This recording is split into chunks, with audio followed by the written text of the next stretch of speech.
வணக்கம் நண்பர்களே, நான் உங்கள் ராஜேந்திரன் பேசுகிறேன்.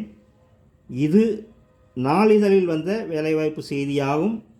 வாண்டட், கோவையில் இயங்கி வரும் பிரபல பேட்டரி தொழிற்சாலைக்கு புதிய மற்றும் அனுபவம் வாய்ந்த ஆட்கள் வேலைக்கு தேவை. Assembly operator helper. கல்வி தகுதி 10th 12th டிப்ளமோ ITI.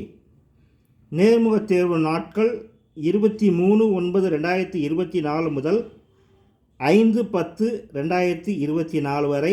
நேரம் காலை 9 மணி முதல் மதியம் 2 மணி வரை. இடம் Jayachandran industries private limited, Telungupalayam bus stop, Sakthi road, Annur, Coimbatore. தகுதியுடைய நண்பர்கள் இந்த விளம்பரத்தை நன்கு முழுமையாக படித்து பார்த்து வாய்ப்பை பயன்படுத்தி கொள்ளவும். வணக்கத்துடன், உங்கள் ராஜேந்திரன்.